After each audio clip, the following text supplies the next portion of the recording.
Bienvenidos a este especial evento organizado por el Foro de Educación La Tercera Orilla, la Facultad de Humanidades y Ciencias Sociales y la carrera de Filosofía de la Pontificia Universidad Javeriana de Cali, junto con el Centro de Expresión Cultural.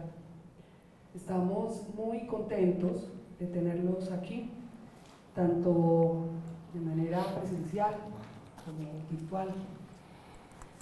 Hoy nos reunimos para explorar una pregunta fundamental a la luz de esto que se puede también incluso denominar filosofía a la calle, y es esa exploración por para qué sirve la filosofía en diferentes contextos, en diferentes lugares, en diferentes escenarios. Este es un espacio para la reflexión y el diálogo, donde la filosofía se convierte en una conversación abierta y accesible para todos. Es también una oportunidad única para pensar juntos algo sobre el papel que la filosofía puede desempeñar en nuestras vidas cotidianas y en la sociedad en general. Tenemos el privilegio de contar con la presencia de un invitado supremamente especial, Darío Steinschreiber. Darío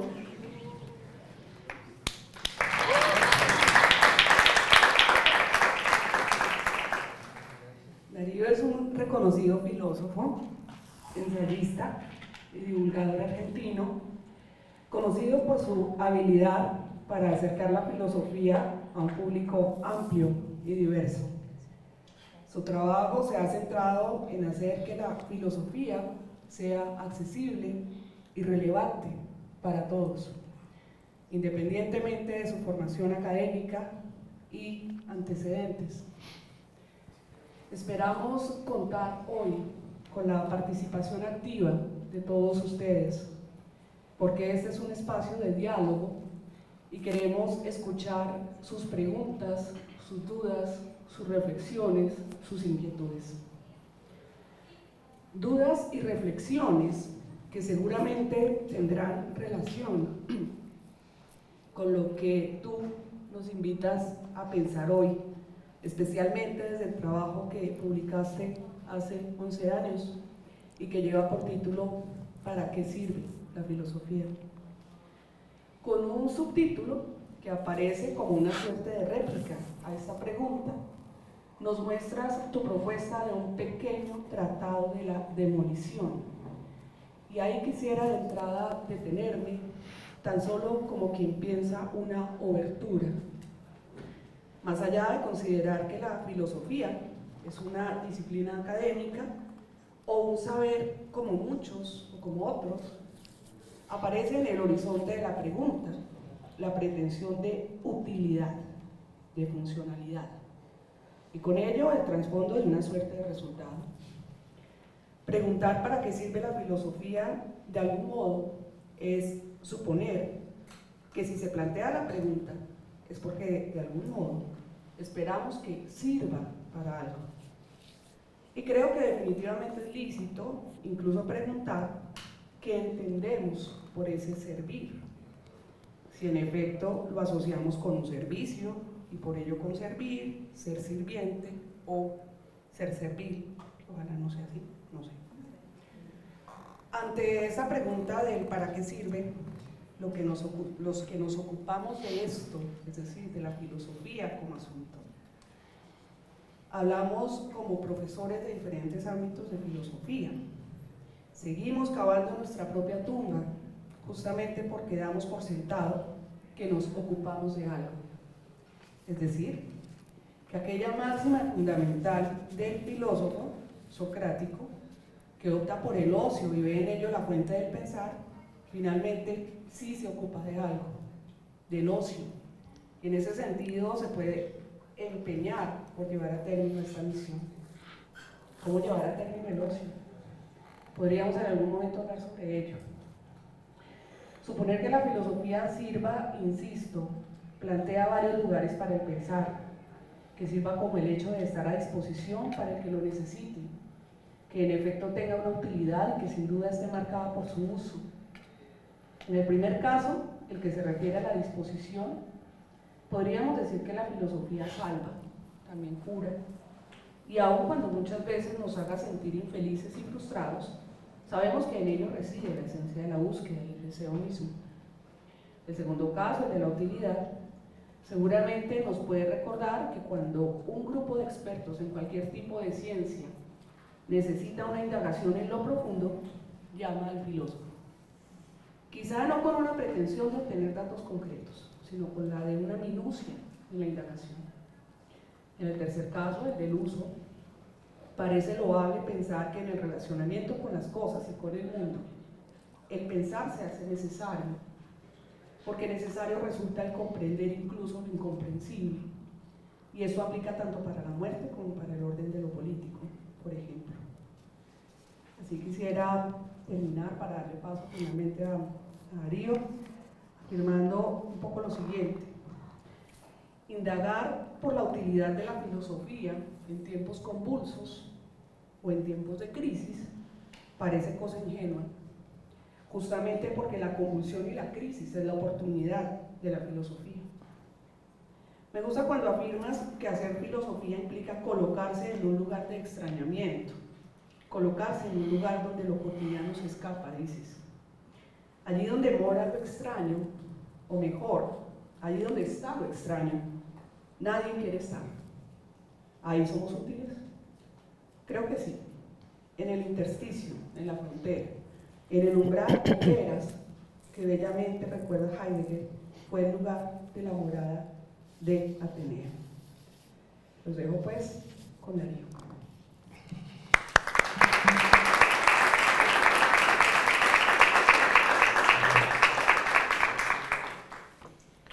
Casi anticipaste todo lo que iba a decir, cosa que me parece muy bien. Digo casi porque por suerte aparecen algunos lugares donde se vuelve interesante debatir o dialogar. Creo mucho en el diálogo, no como anulación del otro, que es como nos están acostumbrando no a dialogar, sino a matarnos, sobre todo en las redes. Creo en ese diálogo donde el otro de algún modo genera en uno una especie de zozobra de sus lugares consabidos o comunes y lo exuda, ¿no? A uno le exige casi aunque uno no quiera, porque el otro genera eso, ¿no? El otro nos perturba aunque uno no quiera. Es un otro porque uno no quiere abrirse al otro. Y es esa perturbación la que permite que uno se repiense y se abra, básicamente. Muchas cosas, obviamente tenía un inicio que iba por otro lugar, pero lo voy a retomar, pero quiero como en esta invitación entonces al diálogo decir algunas cosas. Un poco la tesis central de lo que intento compartir hoy con ustedes es que ante la pregunta ¿para qué sirve la filosofía? Tal vez una respuesta posible sea que la filosofía básicamente cuestiona que todo tenga que servir para algo. O sea, contesta la pregunta no con una certeza, con una respuesta, sino con un intento de hacer implotar el carácter, vamos a decir, resultadista de la pregunta. Porque la filosofía, mal que nos pese, no se hace preguntas para encontrar respuestas. Se hace preguntas para cuestionar las respuestas establecidas, las verdades hegemónicas. La pregunta, ¿por qué el ser y no más bien la nada?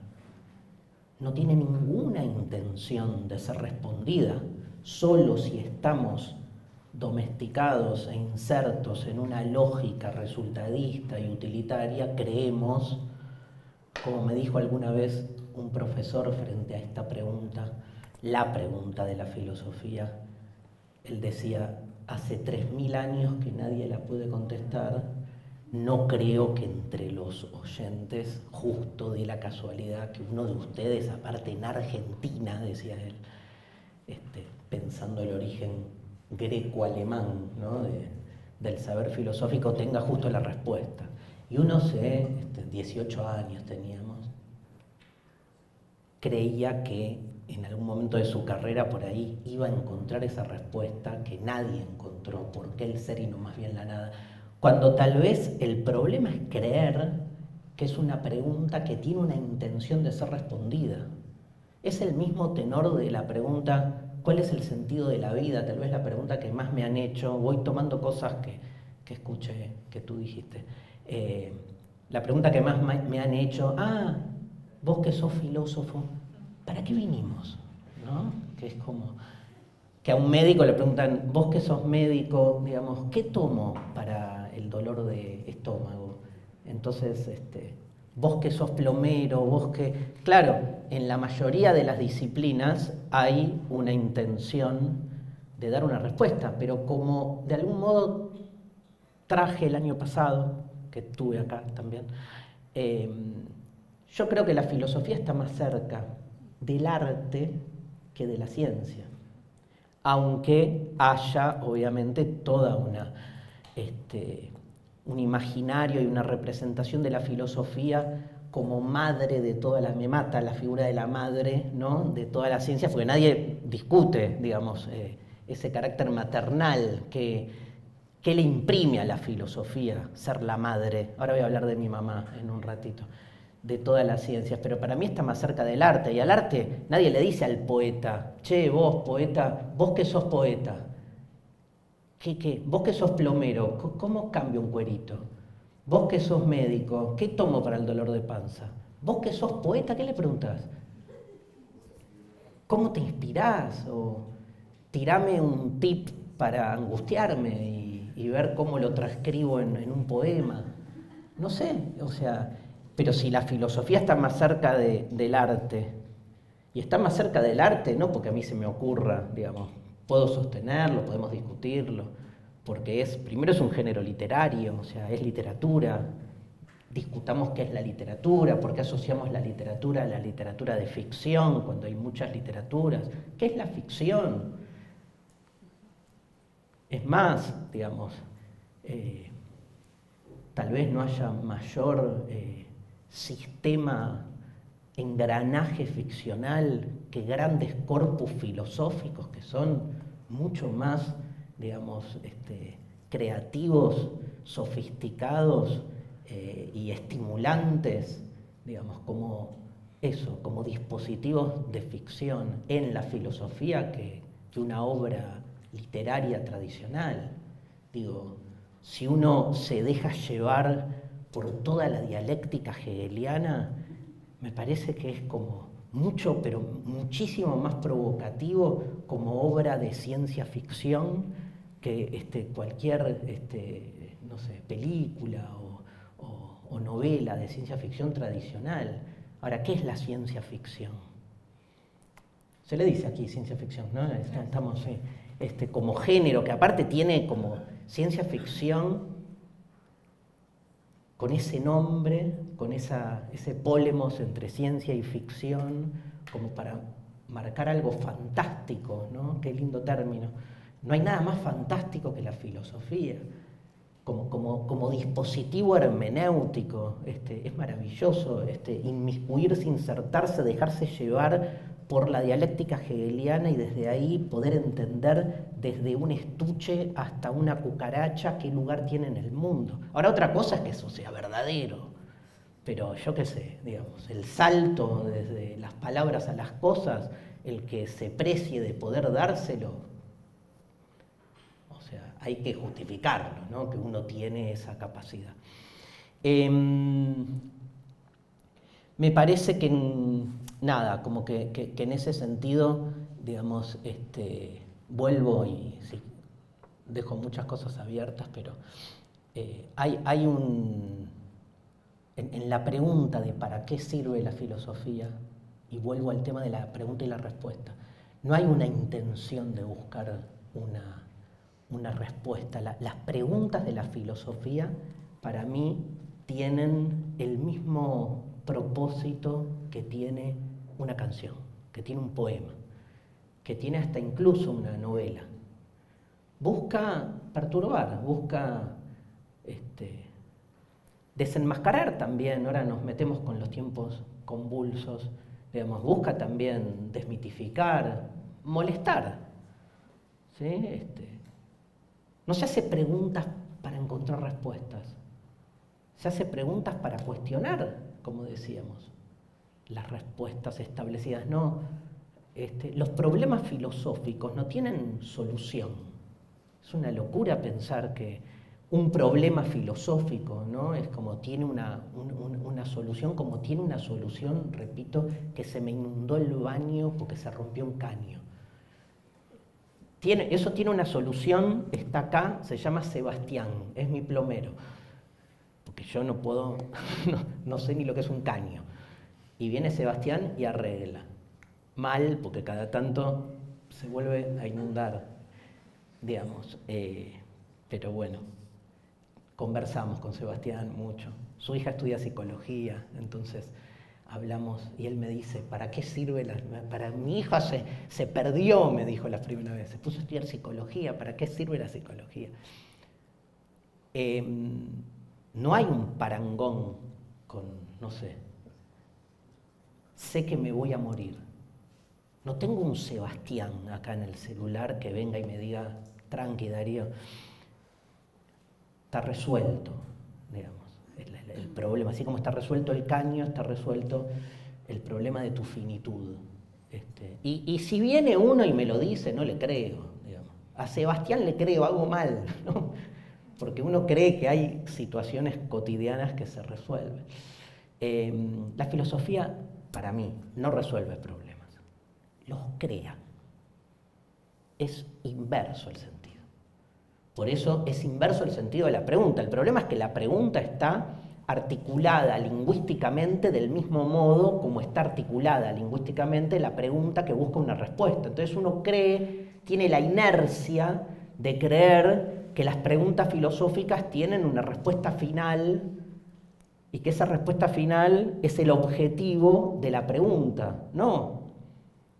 Por eso me entusiasma muchísimo la filosofía de la deconstrucción como traducción de otras formas de hacer filosofía históricas. Uno puede hasta retrotraerse a Sócrates, si uno quiere, con la deconstrucción, que no hay un objetivo de buscar, ¿no?, ahí, la utilidad, en este caso sería de la respuesta. La deconstrucción desarma la pregunta, desarma ese carácter utilitario de la pregunta, funcionalista de la pregunta, eso digo. Por eso me interesa, o sea, por eso se suele decir que el que hace filosofía frente a una pregunta repregunta, pero la repregunta es porque tiene otra lógica. Y me parece que ahí se nos abre otro panorama, ¿no? ¿Qué es el bien? ¿Cuál es la diferencia entre el bien y el mal? ¿De verdad uno cree que va a encontrar una respuesta definitiva? ¿De verdad? ¿Que va a encontrar una respuesta símil a por qué se fisuró el caño?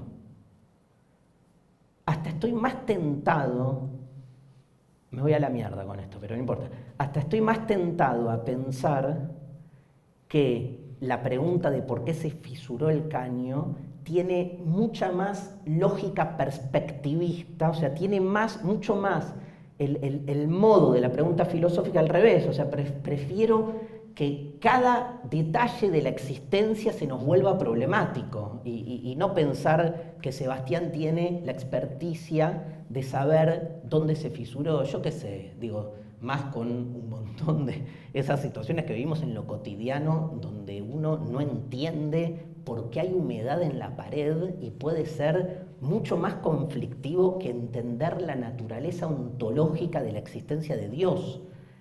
¿Por qué no? Y viene uno y dice por acá, viene el otro, dice por allá. Me acuerdo cuando Thomas Kuhn, cuenta, digamos, cómo va surgiendo su idea de los paradigmas epistemológicos, y que él, digamos, justamente lo que encuentra en sus primeros relatos, él cuenta algo así como que en un aula estaban los estudiantes de física y en otro los estudiantes de ciencias sociales, y que los de física, digamos, no tenían ninguna duda de cuál era la resolución de un problema, y los de ciencias sociales era exactamente al revés, y que él se preguntaba, ¿quién tiene el verdadero método? Porque hasta ahora parece que la filosofía tiene que comportarse como las ciencias duras y emular ese método que asegura un resultado seguro. ¿Y si fuese al revés?, dice él. ¿Y si le aplico la metodología hermenéutica de las ciencias sociales a la física? Y ahí empieza su obra, ¿no? Porque de repente, también o sea, qué gran paso, digamos, que las ciencias exactas, duras, como quieran llamarlas, naturales, empiecen a verse a sí mismas también en el marco de un conflicto hermenéutico y no pensar en el acceso definitivo a una verdad. Hay un texto de Richard Rorty, ¿sí? ¿Lo leen a Rorty aquí? Sí. Hay un texto de Richard Rorty donde Rorty, neopragmatista norteamericano, está discutiendo acerca de la utilidad de la filosofía. Y a mí me mató. Tiene una frase, o sea, construye como un interlocutor con el que discute, no me acuerdo del texto, pero está en los últimos ensayos de él. Y dice algo así como, bueno, en definitiva la discusión es acerca de la utilidad de la filosofía, que la filosofía tenga una incidencia real. Yo acá traje, obviamente, entre otras anotaciones, la tesis 11 sobre Feuerbach de Marx, que pone el acento que si la filosofía no ha hecho otra cosa que interpretar el mundo y no se ha dedicado a transformarlo, es cómplice. Digo, la única manera de que la filosofía realmente sirva para algo, subrayo, para algo, es que cambie el mundo, que transforme el mundo. Y Rorty, que era un liberal, ¿no? Un liberal de izquierda, algo tan extraño para Latinoamérica, pero no para Estados Unidos, dice algo así, porque si no, tendremos que admitir y contentarnos en que la filosofía, y dice así, se rasca donde no pica. Pero Rorty lo dice como algo negativo. Yo morí con esa frase, dije, yo soy eso, quiero eso, dámela, Rorty. La filosofía se rasca donde no pica, exactamente ese es el objetivo, ese es el propósito, esa es la vocación de la filosofía. Las dos grandes preguntas que más me han hecho en mi vida, ¿no? ¿Para qué? O sea, ¿por qué a mi primer libro le puse ¿para qué sirve la filosofía? Porque es la pregunta que más me han hecho y me siguen haciendo hasta hoy. Con un paréntesis que es, ¿no te da vergüenza hacer algo que no sirve para nada? Digo, ¿para qué sirve la filosofía? La gente, esto que decimos, la gente se muere de hambre, ¿para qué sirve la filosofía? Está bien, uno puede decir, ¿para qué sirve la natación si la gente se muere de hambre? Si lo que pasa es que hay nadie que nade está pensando que el nadar puede tener una incidencia en cambiar el mundo. En cambio, se supone que el que hace filosofía tiene algún tipo de, digamos, relación con eso, ¿no? Porque hay una forma porque primero por su carácter social, y porque además la mitad de la tradición filosófica, desde la República en adelante, de Platón, tiene como esa intención. Pero también al mismo tiempo, les dije dos preguntas, ¿para qué sirve la filosofía? Digamos, y la segunda es que es en la misma línea, más que una pregunta, es esto de, digamos, ¿por qué no tiene que dedicarse la filosofía a tratar temas de actualidad? Esa es como la segunda pregunta. Más que, en mi caso, yo he participado muchísimas veces en debates, por ejemplo, con la promulgación de la ley del aborto en la Argentina. Fui a la Cámara, fui al Congreso, di mi disquisición donde cité justamente a Rorty. Ahora vuelvo con la frase que es buenísima de se rasca donde no pica. Pero digamos, y de haber hablado en los medios de distintos temas, desde temas que tienen que ver con la política, pero también no sé, de pelea de personajes de la farándula televisiva, porque en algún momento, ¿qué dice la filosofía sobre fútbol? Imagínense la cantidad de preguntas que me han hecho y que nos han hecho, porque hay una búsqueda de un discurso otro. También pasa eso, en los medios se está buscando cada vez más salir de cierta homogeneidad, ¿no? Entonces se van buscando otras palabras. Pero esta idea, ¿no? De no tiene que dedicarse a discutir actualidad. Ya que nombraste a Heidegger, hago un paréntesis, porque me acuerdo de la famosa entrevista que le hacen a Heidegger, el Der Spiegel, ¿no? Una entrevista en la cual el entrevistador, muy enojado con Heidegger, lo tiene media entrevista con toda la cuestión de la adhesión de Heidegger al nazismo. Y Heidegger va como esquivando, ¿no? a lo Valderrama, por citar a algún futbolista emblema de aquí, va desmarcándose, se enoja en algún momento, ahí está muy bien esa ida y vuelta, y en algún momento el periodista es como que dice, bueno, digamos, siguiendo pensando en el fútbol, cambio el eje, ¿no? Digamos, la saco para otro lado y le dice, bueno, pero en definitiva, digamos, ¿cuál es la función de la filosofía? Y él dice, la filosofía no sirve para nada. Dice, no tiene ninguna función, digamos, no puede cambiar el mundo. Y el otro se desespera, el periodista, porque claro, le estaba buscando pisar el palito, porque Heidegger iba a admitir la afinidad de la filosofía con la política, que era lo que él intentaba decir. Heidegger todo el tiempo se defiende diciendo, yo estudio a Heráclito, a los presocráticos, digamos, el hecho de que haya sido decano justo cuando suben los nazis, no hace a mis ideas, hace en todo caso a mi biografía. Gran problema filosófico, ¿no? El límite entre lo personal y, ¿no? El mismo Heidegger, que cuando conocen la anécdota, un seminario sobre Aristóteles, dice, bueno, vamos a dar un seminario sobre Aristóteles, vamos a dividir el seminario en dos grandes secciones. La primera es sobre la vida de Aristóteles, la segunda sobre sus ideas. Así que bueno, empezamos con la primera parte. Dice, Aristóteles nació, pensó, murió. Listo, la vida de Aristóteles. Hablemos de lo que importa, dice Heidegger, ¿no?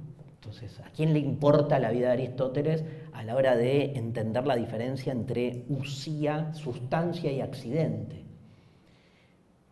A mí sí, yo qué sé, me interesa, ponele, pero entiendo que a mí me interesa, entonces buscaré sobre la vida de Aristóteles. Ahora, ¿es filosófica la vida de Aristóteles o es sociológica? Porque la vida de Aristóteles es, ¿dónde está lo filosófico? Ahí está como...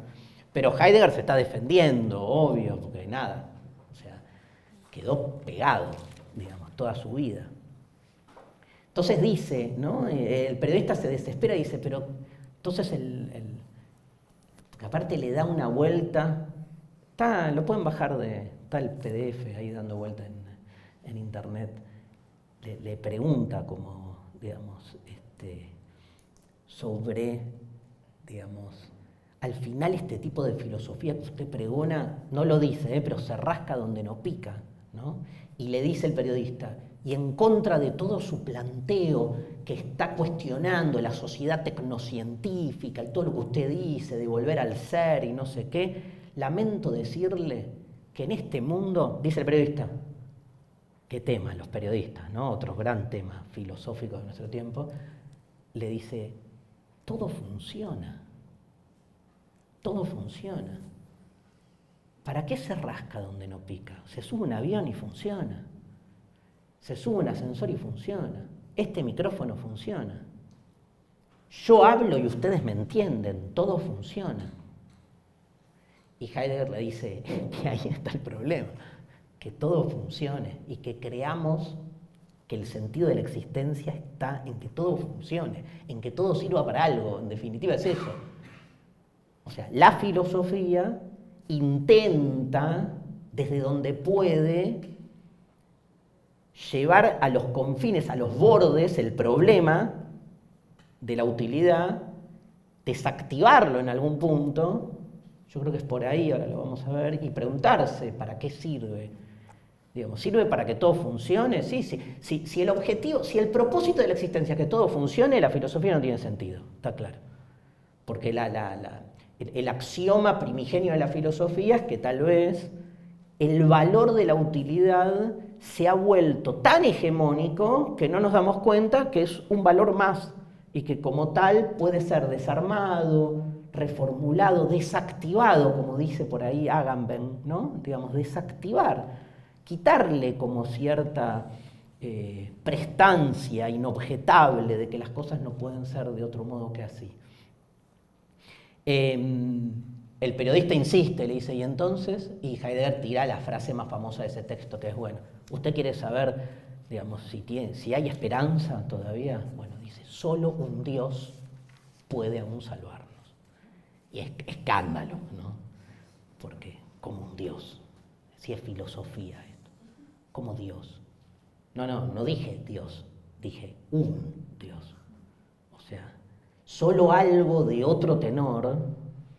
Yo hasta, déjenme levinasianamente traducirlo, solo el otro, lo otro puede aún salvarnos. Solo que salgamos de nosotros mismos puede aún salvarnos. Pero bueno, ya es cuestión de interpretación, porque los más ortodoxos dicen, dijo Dios. O sea, de Platón a Heidegger perdimos, ¿no? Porque termina Heidegger diciendo, pero yo creo que, digamos, es más...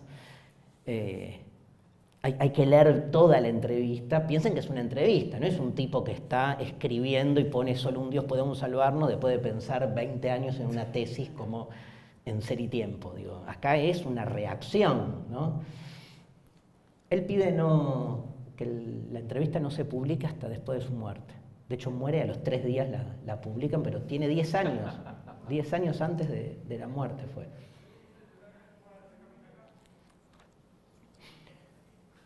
Rascarse donde no pica. Me pica la mano, esta no. Me rasco donde pica. Solo tiene sentido rascarse donde pica. Me pica la mano, ergo me rasco la mano izquierda. ¿Sí? Medio falaz lo que dije, pero no importa. Hay una intención lógica. Causa-efecto. O sea, ¿cuál es el sentido? Pero es del mismo tenor. ¿Cuál es el sentido de hacerse una pregunta si no estamos buscando una respuesta? Pero eso es la filosofía. ¿Cuál es el sentido de rascarme donde no pica? No? El acto y la acción de rascarse no tiene sentido si no es porque tengo un grano, porque algo lo estimula. O sea, rascarse, ¿para qué se rasca uno? Para minorar una picazón. Entonces, ¿para qué me voy a rascar donde no pica? Es casi el tenor de la locura. Es casi llorar porque sí.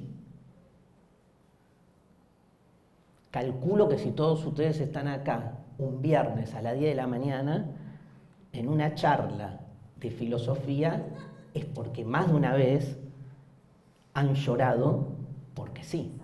Ese porque sí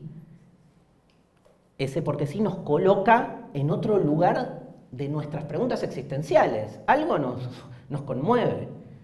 Después está la pregunta, hago el paréntesis por cosas que trajiste vos, está la pregunta de si uno estudiando la carrera de filosofía puede de algún modo lograr que esa sensación inspiradora permanezca cuando uno, no sé, tiene que cumplir con dar exámenes, con leer lo que no le gusta, con cumplir la asistencia y cosas por el estilo. El gran problema, que ni siquiera es de la filosofía, porque uno estudia teatro en una universidad y le pasa lo mismo. Digo, ¿qué nos pasa con disciplinas? Yo siempre cuento el caso de un curso que di en la enseñanza media, ¿cómo le decimos ahí? Secundaria, la secundaria, que di en el último año un cuatrimestre entero sobre Foucault. Los chicos estaban chochos, estaban hermosos, todos fuimos, vinimos, desde la historia de la locura hasta el panóptico, murieron con el panóptico Foucaultiano y terminé hablando de la confesión y terminé hablando del examen. Y casi como haciendo una especie de diatriba diciendo en realidad, hasta la misma institución escolar es una excusa para que nos examinen. Y al otro día tomé examen, ¿no? ¿Por qué? Porque tenía que llenar el acta. Y me acuerdo de la cara de mis alumnos diciendo, profesor, o usted es un farsante, o la filosofía es una farsa, o nada, no tome. Y yo, ¿y cómo hago si no tomo? Invento la nota. Pero inventar la nota también, digo, todo tiene un problema, pero ¿qué es la relación? Pero yo sé que es mucho, pero es del mismo tenor de, realmente vamos no sé, ¿cuánto tardamos trasladándonos de un lugar a otro? ¿Cuánto tiempo, más de una vez uno se pregunta, cuánto tiempo paso en el inodoro? En una vida que sé que ya se termina. Porque la muerte ya. Pero es de ese tenor, digo, el ser humano vive en el medio de tensiones irresolubles. Uno me dirá, no es lo mismo, porque uno podría no estar institucionalizado, más o menos. Más o menos, ¿qué sería hacer filosofía? A mí me llegan un montón de mensajes de gente que hace filosofía sin pisar un aula. Y la pregunta, ¿eso es hacer filosofía? ¿No es hacer? Yo creo como divulgador que obviamente la filosofía puede ser hecha por cualquiera. Y entiendo al mismo tiempo, de hecho yo me formé en una carrera universitaria institucional, que hay una carrera de filosofía. ¿Cuánto esa carrera puede o no traducir algunas de las de esos arranques existenciales, más sensibles, emocionales, propios de la filosofía? Bueno, ahí ya está en cada institución cómo lo puede gestionar. Pero es un tema. Bueno, vuelvo. Rascarse donde no pica, ¿no? Pareciera, obviamente, que no tiene sentido. Salvo que deconstruyamos los factores presentes allí en juego. ¿Por qué me voy a rascar donde no pica? ¿Por qué voy a llorar si no hay un motivo? ¿Por qué todo tiene que tener un motivo para que hagamos las cosas? Y si hacemos filosofía y nos preguntamos si la nada es negra o blanca, pero la gente se muere de hambre, dijo ella, ¿no? Dijo tiempos convulsos. O sea, ¿cómo te vas a preguntar si la nada es blanco o negra? Sí. Tenemos, ¿no? Digamos, ahí vamos.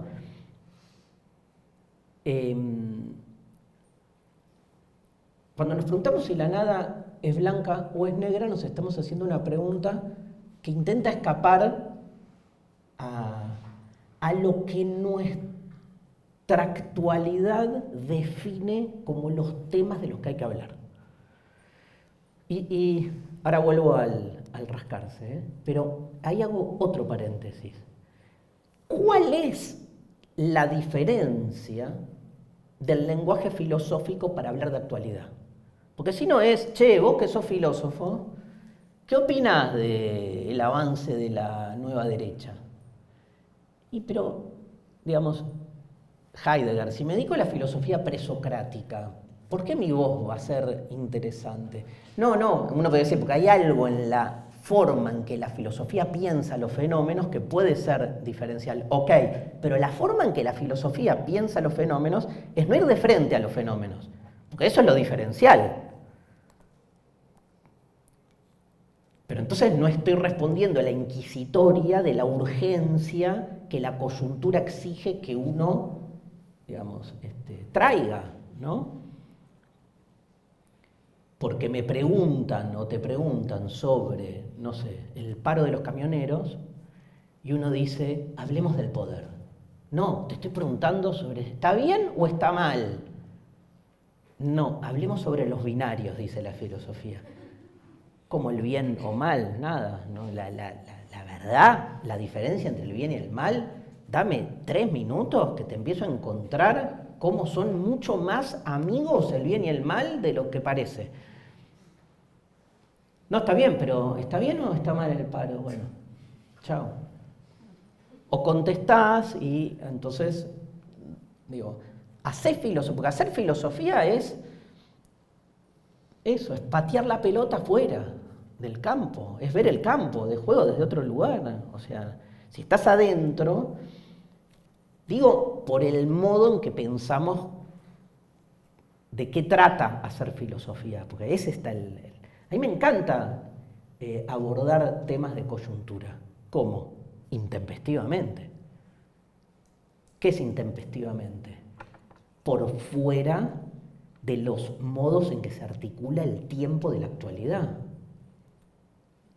Las consideraciones intempestivas de Nietzsche, fundamental. ¿De qué hablamos? O sea, yo entiendo que se puede explicar mucho mejor el conflicto el paro, ¿no? ¿Cómo le dicen acá? Sí, el paro en Cali de los camioneros leyendo La República de Platón. Pero no me resuelve, no importa. Es un abordaje, es lo que la filosofía puede, en todo caso, traer en su diferencia. ¿Por qué es intempestivo? Y porque no había camiones en la Atenas de Platón. Pero el intempestivo es extemporáneo, ¿no? Les doy un ejemplo más fácil que lo voy a tratar hoy a la noche, si tengo tiempo, en el foro, acá está Betsy Mar, no, por la duración de la conversación. Yo creo que se entiende, yo entiendo mucho más mis problemas amorosos, que son muchos, leyendo El banquete de Platón, o leyendo la Biblia, de verdad. La Biblia expuesta y la escondida, que leyendo, no sé, un manual de amorología contemporáneo. Esos libros tipo, ¿qué es tener novio o novia en tiempos de WhatsApp? ¿No? A mí no me la ilumina el discurso de Pausanias en El banquete de Platón, me hizo tomar una decisión. Mala, ¿no? Pero no importa, pero me activó. Y leí un discurso escrito hace 2500 años. Eso es lo intempestivo de la filosofía, ¿no? Yo creo que ahí no hay que perder el lugar, porque, digamos, nuestro tiempo es un tiempo que ese es el problema de la homogenización, todo lo traduce al lenguaje que las redes, y eso es muy heideggeriano, exige que manejemos. Entonces no importa dónde está lo filosófico, importa lo que la red exige, el binario, la exaltación, la indignación, la toma de partida, o sea, olvídate de la zozobra. ¿Qué zozobra en Internet? Es otro esquema.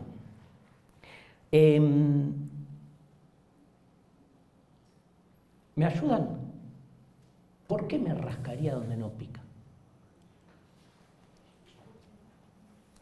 Sí. Pero una respuesta muy corta, no, lo que pasa es que yo estoy conectando con un párrafo de Rebecca Solnit, que es una ensayista norteamericana, Sí.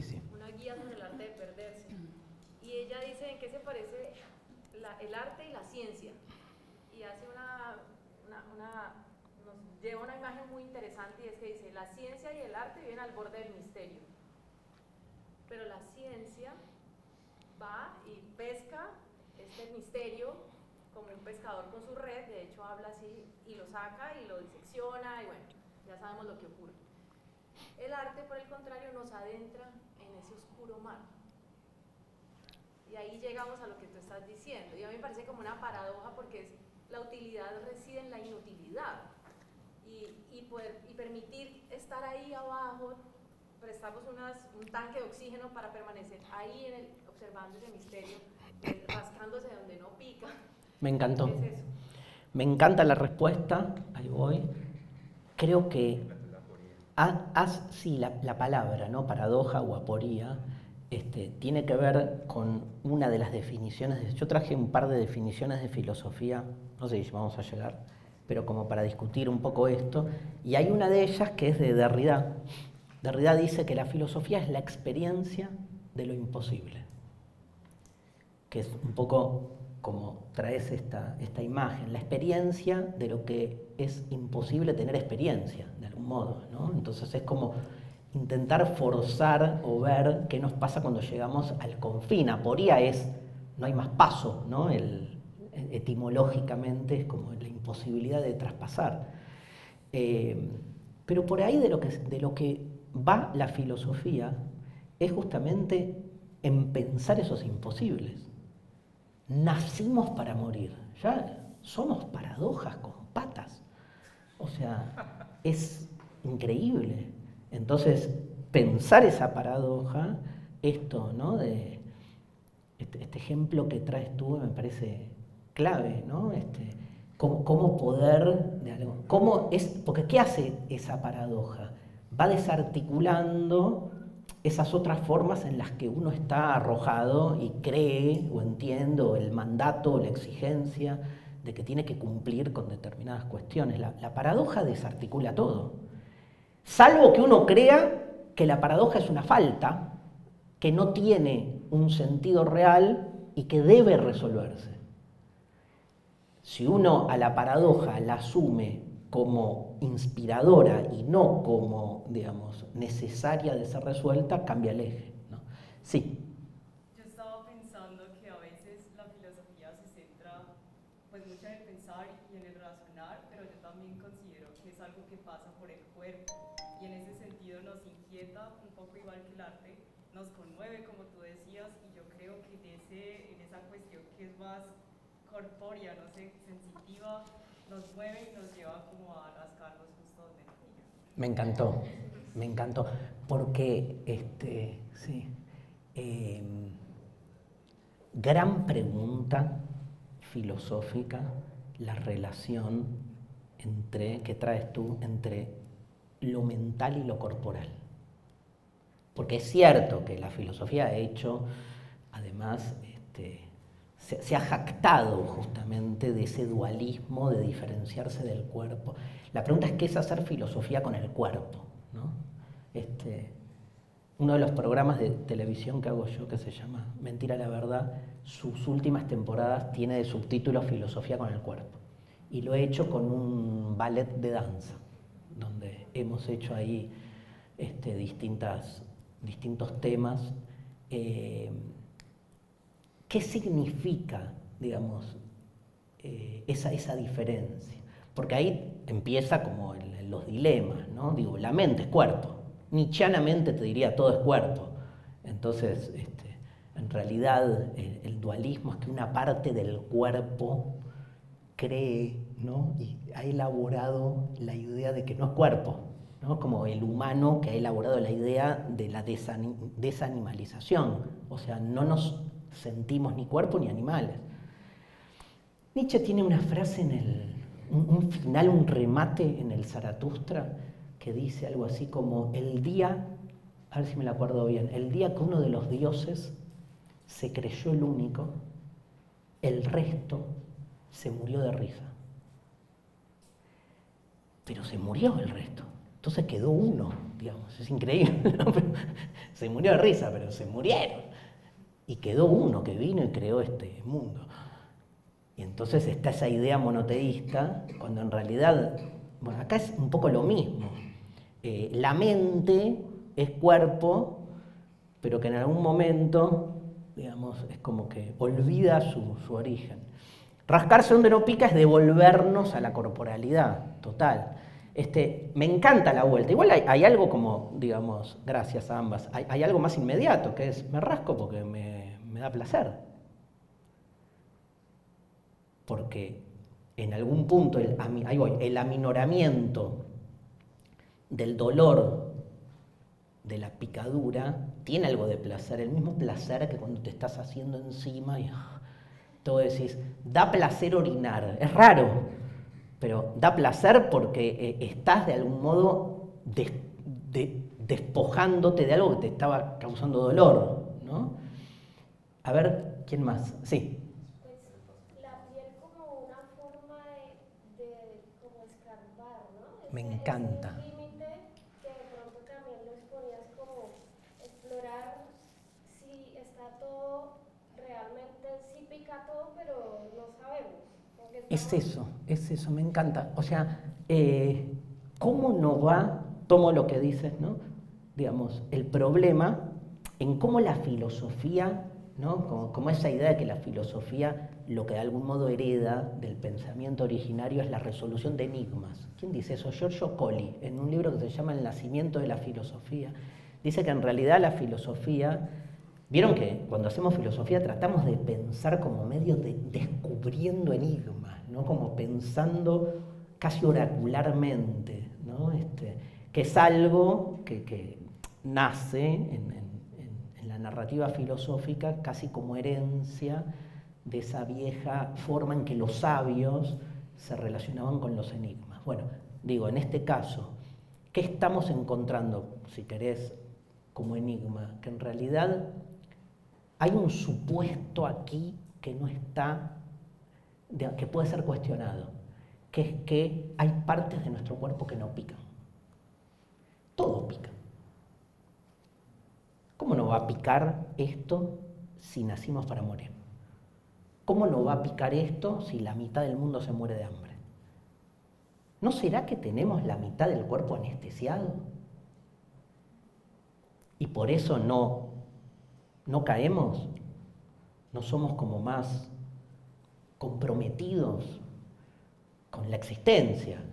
¿No será que tenemos la mitad del cuerpo anestesiado y cuando te rascas donde no pica, no te está sacando la anestesia?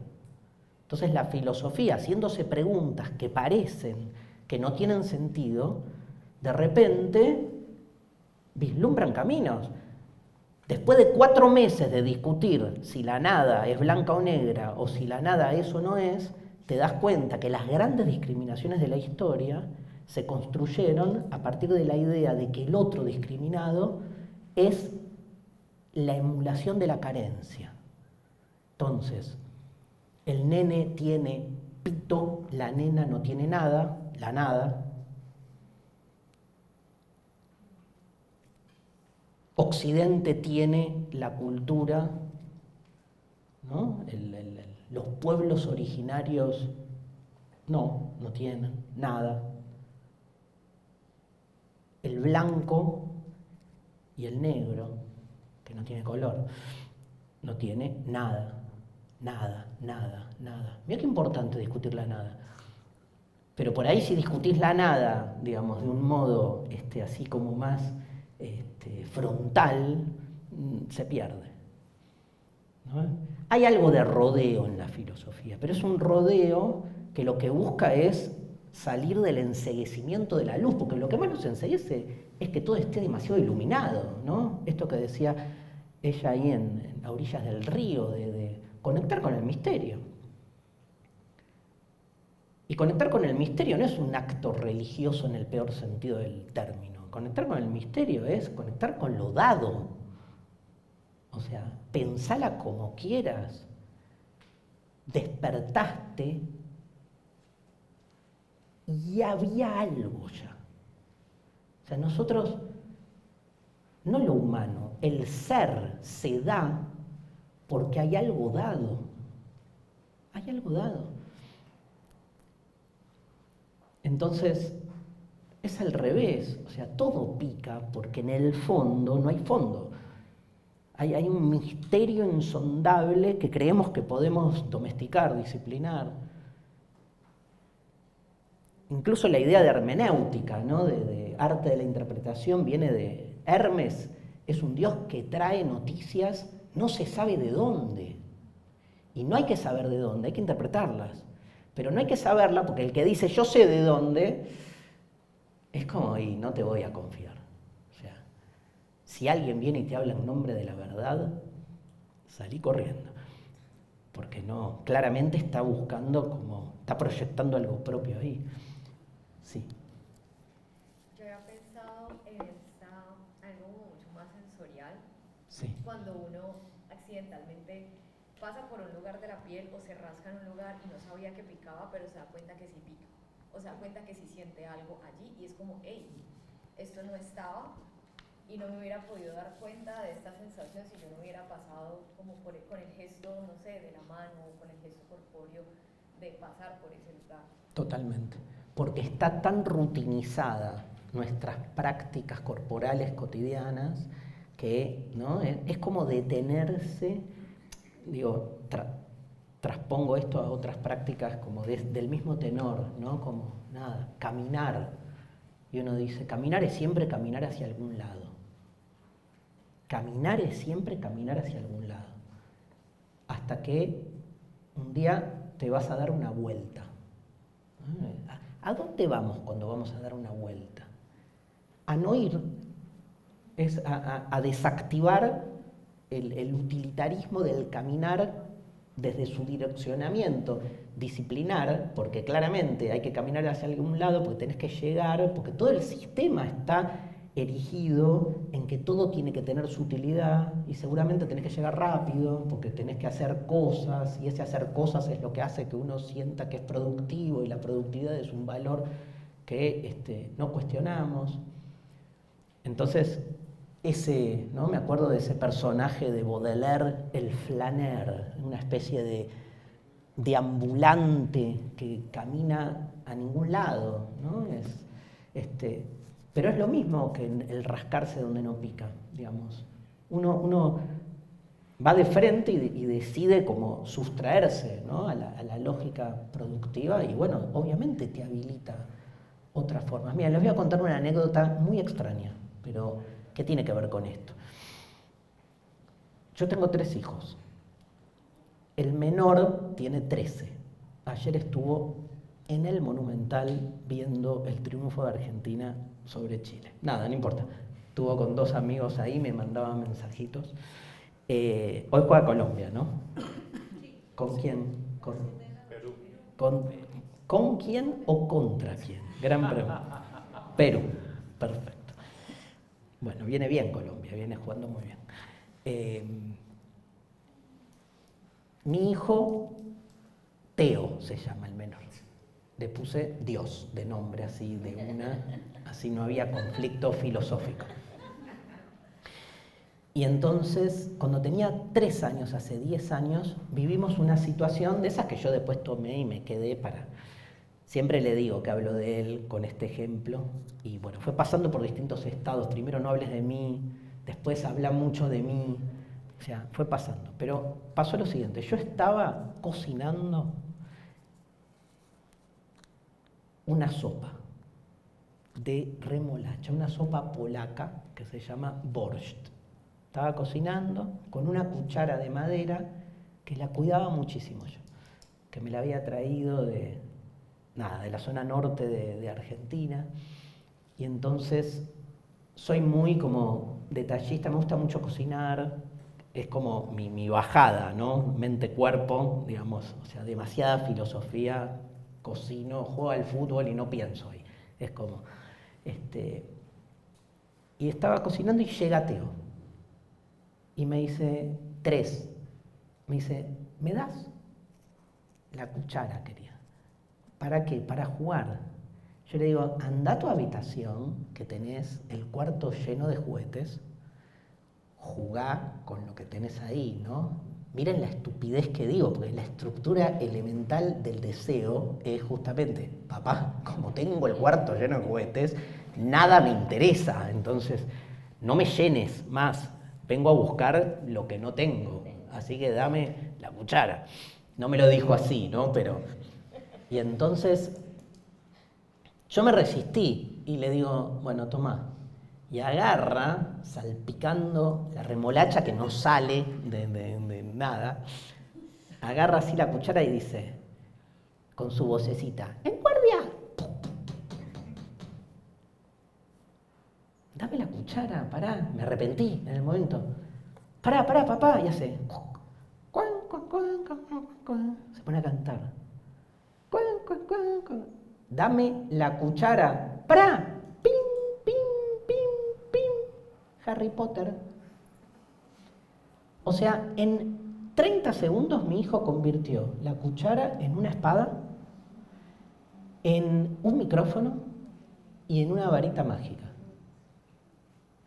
Mi hijo Teo, con 3 años, emancipó a la cuchara de su condena ontológica. Porque los adultos solo podemos concebir que una cuchara sea una cuchara. El flaner, el que se rasca donde no pica, el que hace filosofía de algún modo, lo que busca es hacer implotar ese paradigma. O sea, que un pedazo de madera sea mucho más que un pedazo de madera. Porque ese es el juego, es recuperar algo del juego. Pero del juego como una manera comprometida, digamos. Uno puede decir, bueno, pero ¿cambia el mundo? No sé, lo dejo abierto. Yo creo que sí, obviamente. ¿Qué mundo? ¿Qué cambia? ¿Cómo llega esto? Digo, es un ejemplo que de algún modo uno diría, digamos, ¿cuál es el conflicto ahí? ¿No? El conflicto es que estamos demasiado como asidos a una determinada versión de las cosas. La cuchara es solo una cuchara porque tiene que ver con un paradigma utilitario, con un paradigma productivista. El juego no es productivista. El ocio, ¿no? Que vos traías muy bien. El juego no es productivista, obviamente el productivismo se lleva puesto al juego, pero hay algo de ese juego inútil que nos lleva a otro lugar. De hecho, y bueno, termino, así conversamos, ¿te parece? Puedo hablar 3 horas más, pero así conversamos. De hecho, Nietzsche, cuando habla en ese famoso discurso de las 3 transformaciones, él lo que dice es, el futuro es devenir niños. ¿Por qué? Porque ya fuimos camellos, ahora somos leones, cargamos con todo el peso del mundo, nos creímos que podíamos emanciparnos de todo y dominar todo. Bueno, basta. Recuperemos el juego, porque el juego es una dimensión creativa que rompe con todo lo establecido. Es recuperar lo animal, también es recuperar lo corporal, es recuperar todo eso que desarme lo humano. Entonces, ¿para qué sirve la filosofía? ¿No? Sirve, obviamente, es un verbo provocativo. ¿A quién le sirve? ¿A quién servimos, como decías, ¿no? ¿En qué lugar, en todo caso, esa idea de que todo tiene que servir para algo es una idea que de algún modo ratifica el mundo en el que vivimos? ¿Y de qué modo la pregunta busca deconstruir ese lugar común, ese lugar único, donde algo que no sirva para nada parecería no tener sentido? ¿Cae en una paradoja? Sí, se trata tal vez de eso, de apostar a lo paradójico, a ver si nos podemos correr un poco de un mundo que parece tener recetas para todos. Muchas gracias.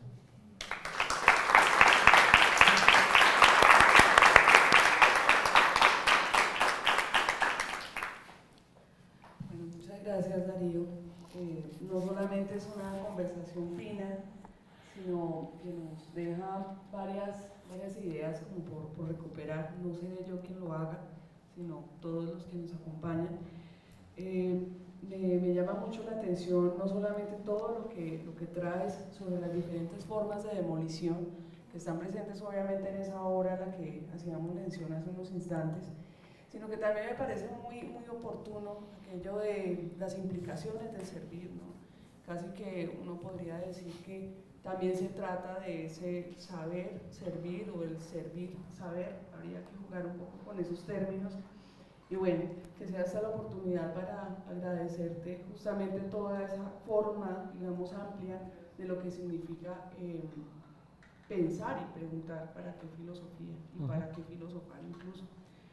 Bueno, ahora me gustaría abrir el espacio para preguntas, para inquietudes. Los invitamos a compartir todos sus pensamientos y creo que ese va a ser un ejercicio bastante interesante de resonancia, así que adelante. No sé quién. Tú decides, tienes que decir. Yo Tú.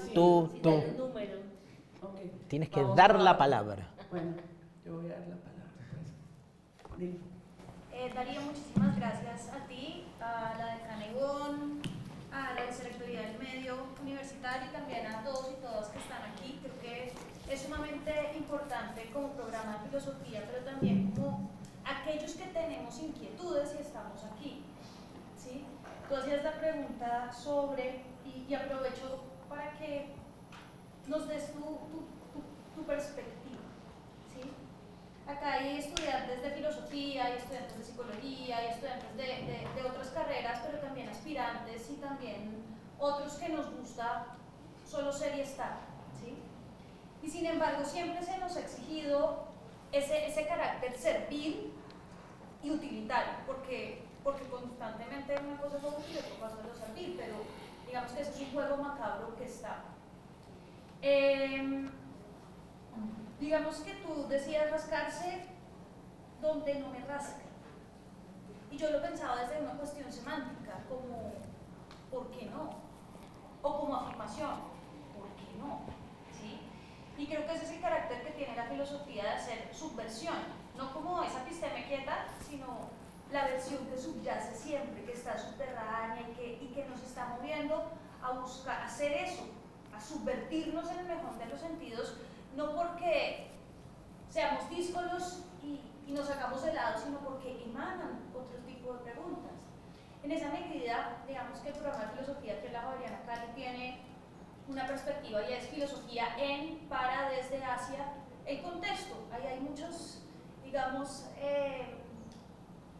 adiciones porque no es una cuestión estática, ¿sí? Y pensamos para el contexto precisamente porque si bien no es atémpore, sino es intempestivo, sí hay una necesidad imperiosa, digamos, de pensarse el pensamiento in situ, ¿sí? Me gustaría que pudieras ampliar un poco más esa perspectiva de la filosofía in situ, de la filosofía en la calle o la filosofía intempestiva, porque no se trata de ser injustos epistemológicamente, decir, es que Platón era gay, venga, espere, ¿sí? ¿Qué pasa en las aulas de clase? Sino es cómo hacer de eso, del intempestivo, algo in situ. Creo que por un lado hay una, digamos, una primera reacción que a todos nos atraviesa, a mí también, aunque me hago el más curtido, como decimos en Argentina, que es que siempre saltás a la defensiva, ¿no? Digo, bueno, ustedes hacen algo y vos rápidamente, no, la filosofía, tu primera reacción es la filosofía sirve. Y tratás como de demostrar cuál sería, ¿no? La forma y la fórmula para que la filosofía pueda resolver los problemas mundanos. Está bien, pero el problema es que si damos por supuesto todo lo que dijimos, que la filosofía es el arte de la pregunta, que no resuelve problemas, sino que los crea y todo eso, digamos, aceptar esa interpelación, aceptándole la agenda al otro, diríamos, ¿no? Yo creo que frente a eso, cuando alguien viene y te dice, a mí me ha pasado desde preguntas bien situadas en su contextualización política, hasta preguntas más vocacionales, que digamos, no me estoy corriendo con esto, pero también me acuerdo de adolescente cuando en una reunión familiar una amiga de mi mamá me dijo algo así como, pero me lo dijo, como, pero esto no sirve para nada, como diciendo, ¿de qué vas a trabajar? Claro, digamos, digamos. Pero obviamente la pregunta, ¿cuál es la salida laboral de la filosofía? Número uno, digamos, lejos, como si todos los arquitectos tuvieran trabajo, como...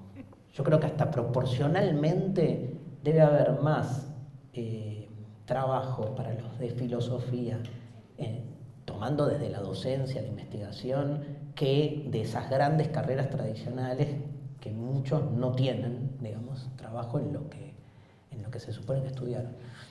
Pero, digo, esta amiga de mi mamá, como, digamos, es como realmente perder el tiempo. De nuevo, ¿no? Es como si uno dice, no perdés el tiempo, y entonces tratás de justificar que el tiempo perdido no es perdido, pero en realidad de lo que se trata es de cuestionar el tiempo lineal y productivo. Entonces, eso por un lado. Como la filosofía es contextual, entonces siempre hay que saber quién te pregunta, porque las preguntas nunca son neutras ni ingenuas, sino situadas. Entonces es distinto. Si a mí viene alguien y me dice, ¿para qué sirve la filosofía? Porque me cruza en la calle. Es una cosa. Otra cosa es alguien en quien vos encontrás la intención, ¿no? Digo, receta socrática básica. O sea, no discutís contra nadie, sino con alguien que tiene un interés. Entonces es muy importante tener en cuenta eso. Como lo que decía de Heidegger en su entrevista. O sea, en otro contexto hubiera dicho otra cosa, probablemente. Yo creo que, dicho esto, yo creo que el mundo de hoy está tan, pero tan en una encerrona donde se le exige por ahí resoluciones concretas, que me parece que hay un valor que tiene la filosofía que tal vez no se vea de manera directa, que tiene que ver con este transitar por los márgenes. Entonces, por ahí no se trata de tomar el ejemplo de lo político directo, en este caso, digo, sino el ejemplo que di del amor. ¿Por qué te sirve el discurso de Pausanias? ¿Qué te sirve? Hay una utilidad. Aunque Pausanias esté hablando, ¿no?, de amor homosexual y tú por ahí estás en otra, o esté hablando de un amor incluso intrageneracional, porque era maestros con estudiantes, claro, toda una lógica que la mitad del banquete uno sale corriendo cuando lo lee en serio. Y sin embargo, en serio entre comillas, es cuando uno dice, tomás eso porque en algún punto se va tan a los márgenes que habilita preguntas que una vez pierde posibilidad de visualizarlas si estás tan arrumbada en el centro de las discusiones cotidianas y de lo que el cotidiano te exige de urgencia por resolver. Entonces termina siendo, para mí, como te termina generando cierta vislumbramiento de cosas que si no uno no ve, ¿no? No sé, doy un ejemplo, lees La República de Platón y lees que cuando Sócrates está intentando definir lo que es un orden social justo, y habla de la justicia. Entre otras cosas dice que hace esta división, ¿no?, entre guerreros, el gobernante, el guerrero, el comerciante, y en un momento dice Sócrates, el problema es cuando no cada una de las castas o de las facciones cumple con su rol. No, dice, para nosotros es un horror, ¿no?, pues hay un condicionamiento, pero claro, hay que leer La República intempestivamente. Entonces dice, el gran problema, una polis se vuelve injusta cuando en vez de ser gobernada por un gobernante, es gobernada por alguien cuyo propósito es otro, por ejemplo, un militar o un comerciante. Entonces, claro, la racionalidad del comerciante es otra. ¿Cómo puede un empresario o un economista gobernar un país? Porque si lo gobierna, va a estar mucho más pendiente de, digamos, su manera de pensar, que tiene otro objetivo. algo que lees en la República y después ves que el 95% de los gobernantes en el mundo, digamos, le ves esa especie de transposición de una racionalidad que tiene que ver con otro contexto. ¿Eso significa que entonces tiene que gobernar el rey filósofo? No. Pero, ahora, ¿me pasa lo mismo? Ahora justo di un curso sobre el manifiesto comunista. Me pasa lo mismo con el... Yo leo el manifiesto comunista como leo la República de Platón, intempestivamente. Y ves ahí unos desacoples que son maravillosos para pensar nuestro tiempo, no linealmente. Entonces, son esas dos estrategias para mí. Digo, no dejarte correr, digo, y no en el afán de querer demostrar algo, como terminar respondiendo porque te llevan puesta. Y lo otro, ¿no? Es como apostar a que lecturas que parecen irse por otro lado te terminan alumbrando. ¿Sí? Juan. Bueno, muchas gracias. Muy, digamos, como muy gratificante escucharte directamente. Tratando de seguir el juego de la pregunta de por qué considero valioso rascarse donde no pica, pues yo personalmente es que lo encuentro muy liberador, muy liberador. Y es la libertad de las preguntas de receta, ya predeterminadas y establecidas, ese cuestionamiento de esas preguntas que todo el tiempo... Me parece a mí que aunque no sea un objetivo directo de la filosofía, sí crea actitudes, ¿no? O sea, la actitud del filósofo, esa actitud de apertura y de escucha que facilita la convivencia incluso social. Entonces, pensaba yo que ¿por qué rascarse donde no pica? Pues, sino que luego cambiaron un poco las ideas que fueron muy interesantes, porque donde no pica se nos olvida, ¿no? En principio claro. Se nos olvida donde nos parece que no pica, porque luego descubrimos que también picaba, pero en principio se olvidan. Y asimismo, haciendo la analogía, a veces yo encuentro que el valor de la filosofía misma, como actividad académica, profesional o universitaria, se olvida. Entonces, no tanto en la calle, sino en el ámbito mismo de las universidades, cómo contrarrestar ese olvido del valor de la filosofía frente a por lo menos algunas posiciones más de tipo marketing, ¿cierto? Claramente utilitaristas y productivistas, que dicen que la filosofía asusta, ¿no? Y también al mismo tiempo, ¿por qué puede asustar la filosofía? ¿Por qué los jóvenes que están pensando en qué carrera van a estudiar, por qué la palabra filosofía los puede asustar? Bueno, respondo rápido, las dos. Empiezo por la primera, que es más fácil. Yo creo que, muy bueno lo que traes, porque traes un elemento central, sobre todo para cierta filosofía más contemporánea, que es la idea del acontecimiento. Rascarse donde no pica habilita el acaecimiento de lo inesperado, porque estás haciendo algo por fuera de la lógica, por fuera de lo esperable, y entonces no sabes qué pasa, no sabes. Puede no pasarte nada o podés tener un orgasmo rascándote donde no pica, pero porque no tiene sentido. Entonces hay como una especie, es muy deconstructivo eso, porque hay como un desarme de lo obvio, que es me rasco donde pica. No solo lo obvio es rascarse donde no pica, sino hacer cosas que tienen un efecto inmediato frente a un problema concreto. Todo eso desarticularse en un acto absolutamente idiota, en el sentido filosófico, de romper con el común, que es, y ese, ya amo esto, mira, mientras hablo, ya me calma, ya me da una sensación, estás rascándote, generando una diferencia. Eso. Número uno. Número dos. Mi idea.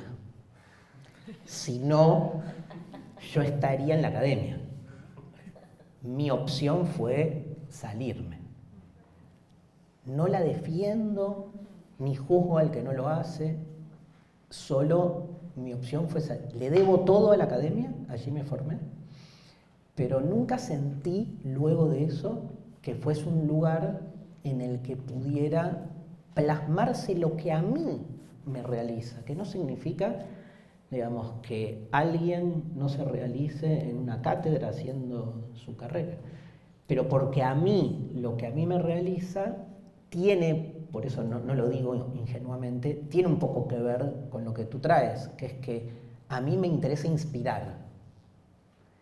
Y yo sentía que los condicionamientos institucionales de la academia o de una iglesia, no importa, o de un movimiento político, donde, digamos, me parece que se encorseta. Hay otros intereses en juego que terminan lamentablemente conflictuando lo que para mí es la vocación originaria de la filosofía, que implica esa libertad de la que hablas.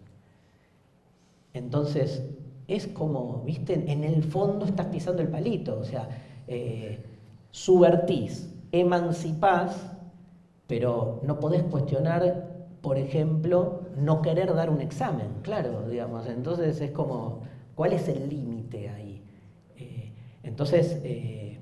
Pero a mí me hace ruido, yo hago un montón, y la respuesta es, bueno, das el examen, no como no me importa, como vivís el conflicto. Del mismo modo que vivís el conflicto, no sé, con la monogamia. Estás todo el tiempo discutiendo de verdad, es uno a uno y estás con alguien. Y es desde ahí, digamos. O sea, me parece que es como, después cada uno ve dónde se realiza más. Ahora, ¿cuál es la receta? No sé, yo cada vez pienso más que es como el liberado de la caverna que vuelve, ¿viste? Tenés ese ida y vuelta difícil, porque no sé si es por ahí. Yo no sé si, que no significa que una carrera de filosofía no siga formando gente que haga filosofía, pero si lo que estamos buscando es una inspiración más masiva, donde mucha gente se cope y encuentre en determinados giros filosóficos algo que lo ayude a repensar su vida desde otro lugar, no sé si es desde el púlpito eso, si es desde la cátedra, por ahí es desde otro lugar, que no significa que no hayan carreras, digamos, que formen gente, pero por ahí es otro lugar. Igual, digamos, es lo mismo, vos salís a hacer, no es mi caso, pero salís a hacer filosofía en TikTok, le llegás a 3 millones de personas, pero estás totalmente condicionado por el likeo, porque todo el mundo te vea. Digo, los condicionamientos están en todos lados, no es que hay un lugar donde no. Mirá, él y después vos y después vos. Hacemos así. Te saqué el control de... Sí. Yo te tengo muy presente porque yo hace más de 10 años empecé en la docencia, mucho más, y cuando apenas empecé, yo necesitaba buscar algún tipo de herramienta para dar mis clases, y entonces me apareció Mentira la Verdad y lo puse ahí. Y resulta que muchos de mis estudiantes te tienen como muy referenciado. Ahorita le mandaba tu foto a uno de mis estudiantes ya graduado y que está estudiando también la carrera y estaba emocionado viéndote. Y yo tengo una pregunta que tiene que ver con la pregunta y es relacionado con el tema de la perplejidad por un lado que nos puede, digamos, sacar la pregunta filosófica como tal. Y ese uso que nosotros hacemos del preguntar filosófico con estudiantes y con distintas personas, cómo eso los abre a cierta perplejidad, pero al final también nosotros tenemos otro lado, y es que de un modo u otro nosotros como profesores también estamos acercándonos a lo popular, de un modo o de otro. Yo recuerdo mis primeras clases con mis estudiantes y yo pensaba, bueno, por ejemplo, ¿uno cómo hace para llevarle algo eminentemente filosófico al estudiante y dejarlo perplejo frente a algo? Pero también enseñándole que esto no tiene ninguna utilidad particular. Y en lo personal siempre me interesó que el estudiante se viera abocado a pensar realmente que no servía para nada la filosofía. Yo creo que cuando desnudas la filosofía de ese dispositivo y le quitas esa utilidad, le permites al viajante realmente emprender un viaje. No lo condicionas a que tiene que encontrar algo. Eso mismo nos pasa, por ejemplo, cuando estudiamos un doctorado. Y en el doctorado en filosofía nos dicen que es que tiene que haber un aporte que tiene que tener alguna utilidad para algo, que tiene que servir para algo el aporte de la tesis doctoral. Uno dice, ¿cómo así? O sea, ¿hacia dónde estamos apuntando? Y la pregunta lo hago ¿por qué? Porque yo siento que uno de los grandes temores, y no sé cómo lo ves tú, Mario, del tema de preguntar, pasa por el miedo a quedar perplejos, a quedar como en un estado en el cual no haya respuestas. Y que parece que en estos tiempos donde el estoicismo está cogiendo como tanta fuerza para un negocio bueno, meterse a hacer estoicismo, por ejemplo, usted llega y va a un supermercado y encuentra, no, los estoicos están, es que mantenga la tranquilidad, la calma, sereno ante las dificultades. A mí me llega mi estudiante y me dice, profe, me encontré un libro sobre estoicismo. Mire que aquí tengo claves importantes para mi vida. Yo, sí, ¿cómo no? Muy bueno. Entonces, me llama la atención eso por un lado, esa cuestión por ahí, la necesidad de encontrarle un uso a algo que realmente no lo tiene. Y cómo esa necesidad ha clausurado algo que es eminentemente filosófico, sí, que lo sabemos desde Heráclito, que es el tema del investigar. Y es el abrirnos al investigar sin desear encontrar una respuesta concreta, sino por el gusto y el placer de investigar. Que yo lo conectaría con otra cosa que tú estabas diciendo ahora, y es ese placer también por lo poético, por la palabra poética. Yo pensaba, por ejemplo, no sé, Chico Buarque, Spinetta, tantos otros, que trataban de, aún teniendo un mensaje profundamente como complejo en ciertos casos, lo llevaban a lo popular y podían hacer que el público entendiera y se sintiera conectado con eso. Y lo digo porque yo he visto, por ejemplo, muchos ejercicios que se hacen en Argentina también para llevar, digamos, las cosas, digamos, aparentemente más complejas a lo popular. Pensaba, por ejemplo, en ese radio La Colifata, que me parece muy interesante. Y ahí va la pregunta, que es doble. El tema de cómo despertar también, y cómo te ha tocado desde tu experiencia, para despertar esa perplejidad también en tus escuchas y con los que te relacionas, y cómo ha sido ese proceso de pensarte a ti mismo desde, ya no desde lo académico, sino acercando ese conocimiento y ese deseo de ofrecer cultura también a ámbitos donde se mueve más lo popular desde todas sus expresiones. Bueno, gracias por todo lo que decís. Yo, a ver, digo algunas cosas rápidas. La primera, separaría lo popular de lo masivo. Sí. Fundamental. Sí. Porque me parece que ahí está uno de los ejes cuando hablamos del TikTok, de la tiktokización de la filosofía, ¿no? Me parece que también, digo, arbitrariamente podemos conceptualmente decir que lo masivo tiene que ver con una producción industrial y lo popular tiene que ver con algo más espontáneo. Si es algo más espontáneo, me hace ruido el llevar la filosofía a lo popular, porque es pensar que no hay filosofía en lo popular. Por ahí hay que tener una escucha hacia lo popular, donde de repente surge filosofía y no la estamos pudiendo escuchar. También es cierto que lo popular es muy maleable con lo masivo, ¿no? Pero bueno, digamos, lo oculto también es maleable con las formas de industrialización elitistas, lo mismo. Luego, no te voy a responder nada, te voy a hacer más preguntas, digamos. Luego, el tema de lo primero que decís, ¿no? De la utilidad,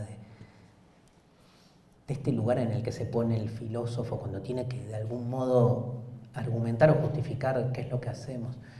¿Dónde está el conflicto? Yo pensaba, no sé, medicina, ¿no? Digo, nadie le cuestiona a un médico que cobre por su trabajo, por ejemplo.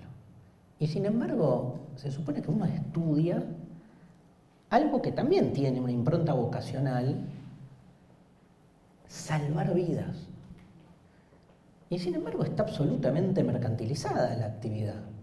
Nada, no importa si es discutible o no, digo, en una sociedad mercantil capitalista, entonces, ¿qué pasa con la vocación originaria? ¿Cuál es la vocación originaria de estudiar medicina? Porque entonces en filosofía parece que la vocación originaria tiene que dar cuenta de su no mercantilización. ¿Y por qué la medicina no?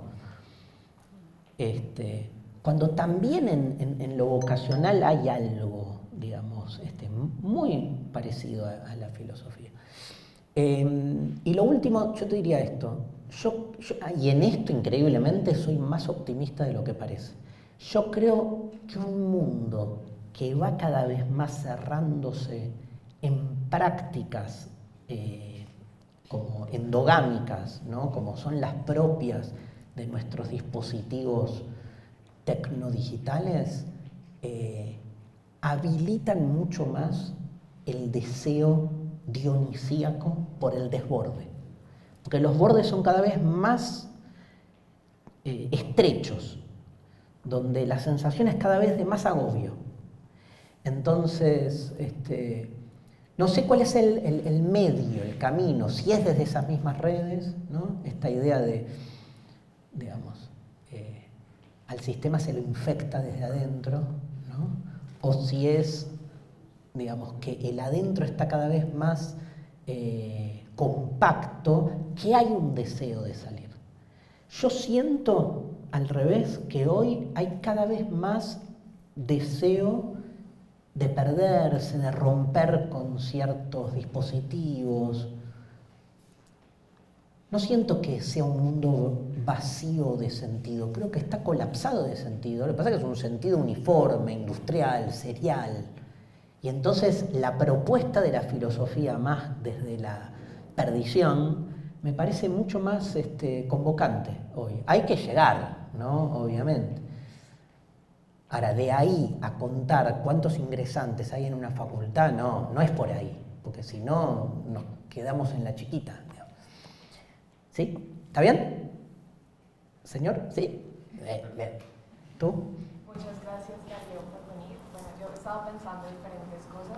Yo estudié filosofía, me ingresé de filosofía hace un año, entonces ha sido un proceso pues muy interesante, porque digamos uno sale al mundo, el mundo industrializado y se da cuenta de muchas cosas muy distintas que se distancian de la filosofía. Cada vez que voy a trabajar me imagino a mí misma como el homo laborans, que se despierta todas las mañanas y coge y se sienta en su trabajo y empieza a repetir la misma tarea una y otra vez, y me siento así como Prometeo encadenado, una vez rapaz viene y se le va a comer el hígado. Y yo creo que mis compañeros de trabajo pues no se deben estar imaginando esas mismas cosas que yo, pero pues esa es la incomodidad de la filosofía.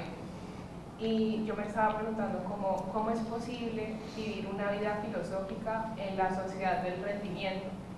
Porque si bien uno siempre está cansado, el espacio para el ocio es muy poquitico y pues obviamente ya uno cuando avanza en el tiempo ya puede encontrar pues trabajos de otra naturaleza, porque de eso se trata también el aprendizaje. Pero me pregunto mucho sobre eso. Creo que es una pregunta hasta terapéutica. Se volvió muy terapéutica la filosofía últimamente. Ahí me escribe un montón de gente, como, no tenés consultorio, como no atendés. Creo que me llenaría de dinero.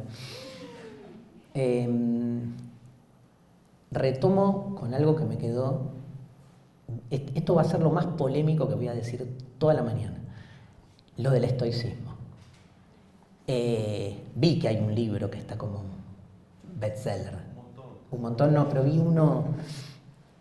Mi pregunta es, digamos, entendiendo el producto como mercancía, entendiendo el rebajamiento del rigor, entendiendo todo eso, sin embargo, con lo poco que ese libro da, el que alguien entienda 10 máximas absolutamente simplificadas del estoicismo, ¿no hace, sin embargo, una mínima diferencia?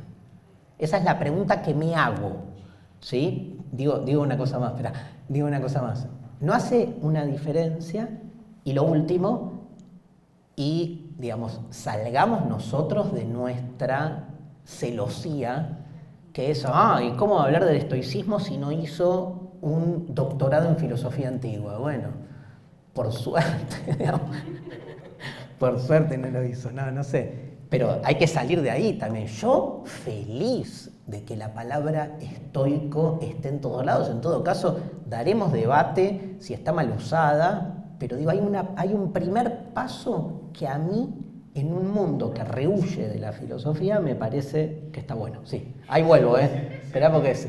Ciertamente yo lo vería con el carácter antifilosófico del uso que se le da al estoicismo, en ese caso.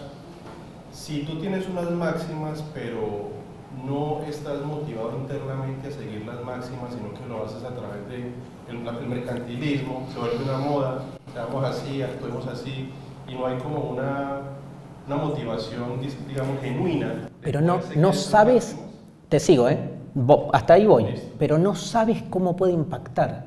Porque ponele de 10 personas que lo leen, por ahí hay 2, las 8 sí, estoy con vos, van nada. Pero hay 2 que dijeron nada y de repente habilitaron una ventana, googlearon algo, se les desplazó algo. Digo, prefiero que lean un libro sobre estoicismo y no otra cosa, que no importa, no nombraré, que no hace más que ratificarlos en el sistema. Acá, aunque veo lo choto, como decimos en Argentina, no deja para mí de haber una mínima oportunidad. Kant pensaría en la pedagogía que de pronto formarse a uno a través solamente de una doctrina de virtudes tendría un gran problema, ¿no? Y uno de los grandes problemas podría ser que de pronto usted haga las cosas no por usted mismo, por su propio, digamos, deseo interno de poder, digamos, cumplir con eso, sino pero el deseo... Yo voy a esperar a que el otro. Pero el deseo interno está absolutamente producido. Entonces, ¿cómo hacer que se abra esa ventana? Bueno, queda ahí está, pero ahí está el debate. Bueno, volvamos. 2 cosas. Primero, no trabajas en filosofía. No.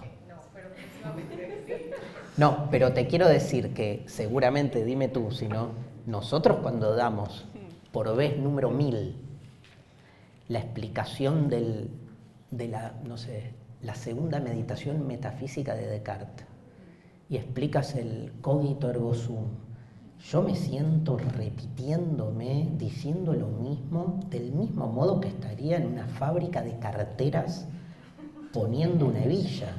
Tipo, tiempos modernos, sí. Claro, otra vez. Es como, ¿cuántas? ¿Sabes las veces que expliqué la alegoría de la caverna? O sea, hay momentos que estoy y no es que...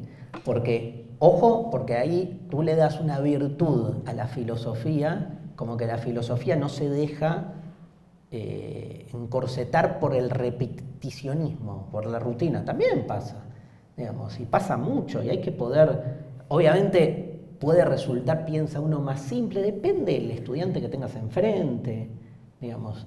Dar filosofía a las 7:30 AM con adolescentes dormidos, y es como, es un tema, ¿no? De cuánto uno puede siempre, porque si no hay una especie de imaginario de que el que elige la filosofía está siempre volado, está siempre como, no. Yo te diría a tu pregunta, ¿cómo se puede vivir la vida filosóficamente? Bueno, primero y principal, preguntándose todo, no dando nada por supuesto, generando una distancia para mí es clave, una distancia con las cosas que siempre parecen venir desde su eficacia, con el modo en que hay que hacerlas, nunca dar nada por definitivo, ni nada por supuesto, como decíamos antes. Comprender que el gran adversario de la filosofía es el sentido común, que es básicamente el que homogeneiza las formas de pensar porque las reduce a un único modo, que es el modo inauténtico o impropio que todo el mundo repite, y entender que ese sentido común lo tenemos impregnado y que entonces el principal adversario de la filosofía también es uno mismo, porque uno es, volviendo a la alegoría de la caverna, uno es el liberado, pero también el encadenado, digo, somos ambos, entonces, en todo caso, es visualizarse a uno, ¿no? También en ese movimiento repetitivo.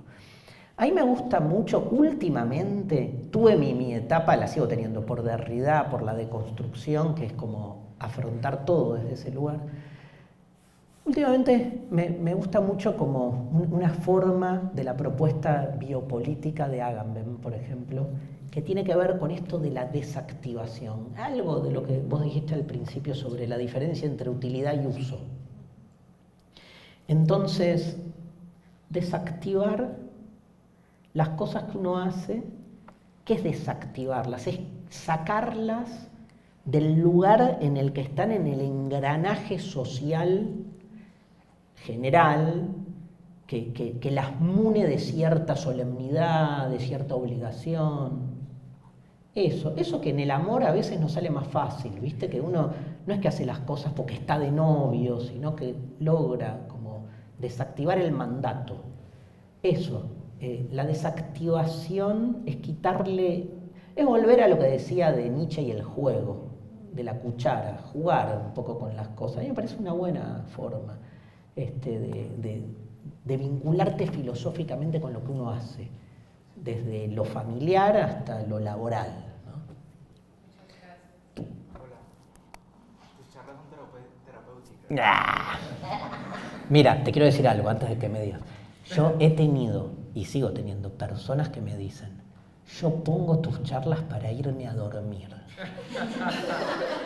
porque hay algo en la cadencia de tu voz y me duermo. Nunca entiendo nada de lo que dices, pero está bueno. Y me gusta también. Gracias. Mi pregunta es la siguiente. ¿La filosofía se desvanece por nuestro tiempo o porque su sentido fue domesticado por la técnica? ¿Acaso podríamos recuperar el sentido de la filosofía haciéndolo en la calle, como una forma de aletheia o desvelamiento desde Heidegger? Y si hacer filosofía en la calle podría exigir una transformación de la política del país argentino. De los países. ¿Por qué el acento en el país argentino? ¿Qué sería para ti hacer filosofía en la calle? ¿Qué sería? ¿Sería sacar el aula de la universidad a la calle o sería tú caminando solo como el Zaratustra, hablando de filosofía en una esquina del centro de Cali, casi como un predicador religioso, porque el que te escucha, las cosas no tienen utilidad, empiezas a hablar y no sé qué? Pues, ¿qué es hacer filosofía? Me lo pregunto muy en serio. Yo no me animo a eso, aunque hoy, a mí lo que me pasa es que por ahí voy a una esquina en Argentina, me conoce mucha gente, entonces si empiezo a hablar de algo se me juntan. De hecho, tengo unos programas donde se ve, digamos, hay una temporada de mi programa que hicimos eso, digamos, fuimos a determinados centros de Buenos Aires y otras ciudades, vino gente ya invitada, pero la gente se acercaba y yo explicaba libros. Yo creo que hay algo en ese formato necesario, fundamental, que es, digamos, voy a dar un salto de la palabra calle, filosofía al aire libre. Parece una pavada, parece que tiene que ver con el escenario, pero no es otra cosa. Hay algo de la circulación más corporal, territorial, digamos, que recupera, y acá tomo algo de lo que tú preguntas, el modo originario en que se hacía filosofía. Digo, Sócrates caminaba con sus estudiantes, incluso se peleaba ¿dónde? En la calle, digamos. Pero era otra forma, ¿no? La filosofía no era una disciplina. Ahora ¿qué es la filosofía? Es la disciplina que hacen los profesionales de la filosofía que son formados en las instituciones. Y si no tenés unos locos que van caminando por ahí y que empiezan a debatir cosas, o Spinetta, o músicos donde le ves, que no está mal. Pero, digo, como problema, porque está bueno lo que vos traes, ¿cómo sería eso de salir? Sería, digamos, demos una clase en la calle, donde entonces el Departamento de Filosofía de la Javeriana decide que la próxima clase, que es sobre el ser para la muerte en Heidegger, la hacemos en una plaza. Va el profe, van los alumnos, y el que quiera acercarse, se acerca. Con todo lo que esto implica, que aparece un borracho y empieza en el medio, porque todas estas cosas suceden. Porque el aula es también una forma de reaseguro. Las paredes, las puertas, quién entra, quién no. Te reaseguro de también jugar el juego de que lo cuestionamos todo, pero hasta ahí. Porque no va a venir uno y va a hacer explotar todo, ¿no? ¿Me seguís?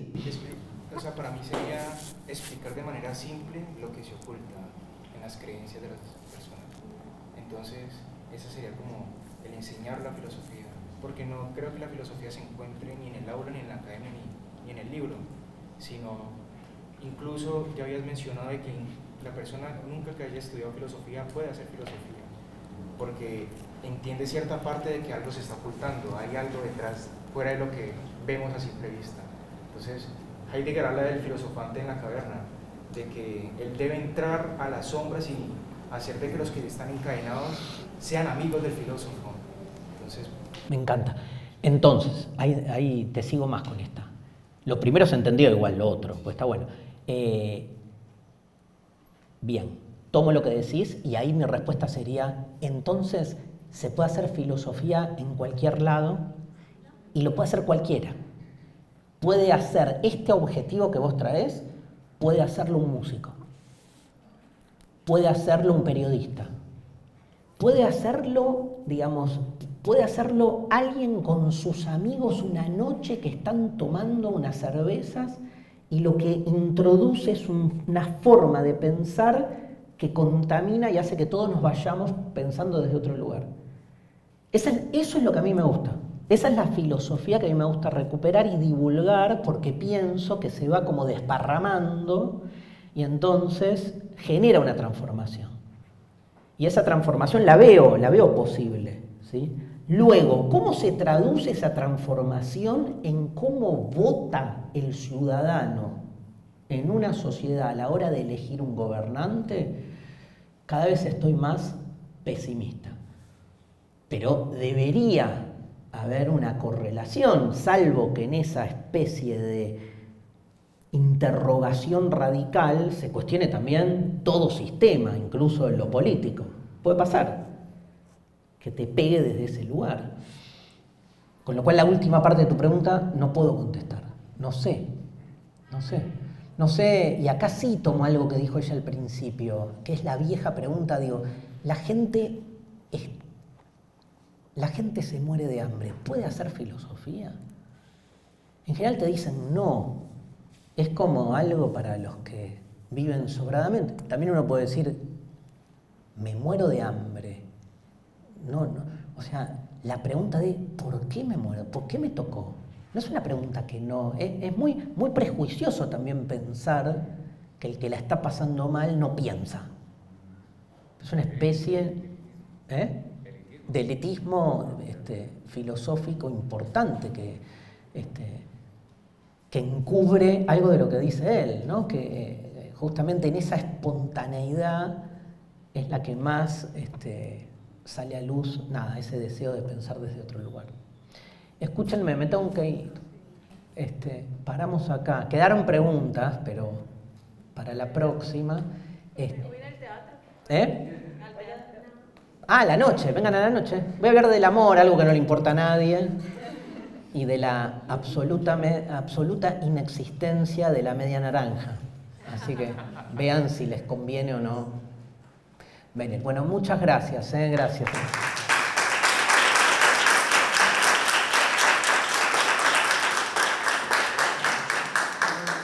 a todos los que nos han acompañado de diferente forma y bueno, esperamos que la filosofía siga siendo más que una excusa para todos. Feliz tarde.